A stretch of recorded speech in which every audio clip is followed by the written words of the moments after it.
Kalau dalam mencari ilmu, kemudian kita tidak mengedepankan sanad, sangat berbahaya.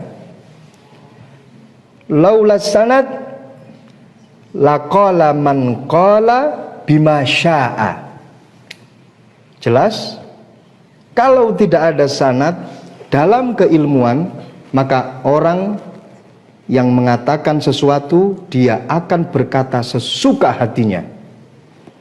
Sanad ini adalah satu rel yang harus kita lewati. Jangan sampai terus kemudian lepas dari rel tersebut. Ini pentingnya sanad. Belajar di pondok pesantren atau di madrasah, ketika sanad itu sudah jelas, maka kita sudah mengikuti dawuhnya Rasulullah Sallallahu Alaihi Wasallam. Apa itu? Ana madinatul ilmi wa aliyun babuha, faman aradal madinah fata'tiha min babiha. Dawuhnya Rasulullah, aku ini adalah madinatul ilmi, aku ini adalah kotanya ilmu. Maka barang siapa yang ingin memasuki kota, maka dia harus melewati pintu. Satu pertanyaan, ketika kalian memasuki satu ruangan, memasuki satu rumah, dan tidak melewati pintu, tapi dia masuk melalui jendela atau melalui genteng, itu kira-kira siapa orang yang melakukan hal semacam itu? Sarik, pencuri.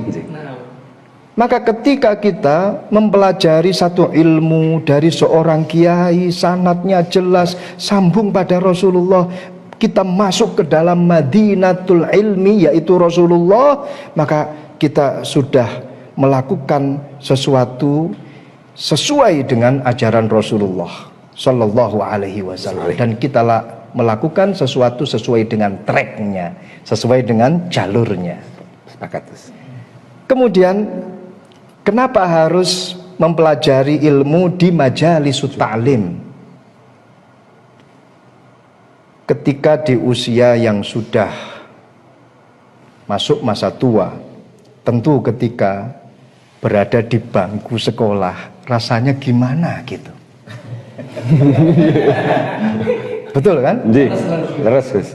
Ketika sudah memutih ini yang namanya rambut, terus kemudian dia apply, submit data untuk menjadi seorang santri di pondok pesantren, padahal rambut sudah memutih. Rasanya gimana gitu? Walaupun toh apa yang dia lakukan, semisal dia memaksakan diri untuk menjadi santri, ya sah-sah saja.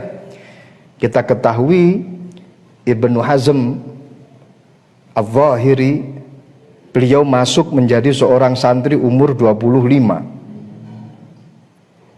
Kemudian Syekhul Islam Zakaria Al-Ansari masuk menjadi santri umur 26 tahun.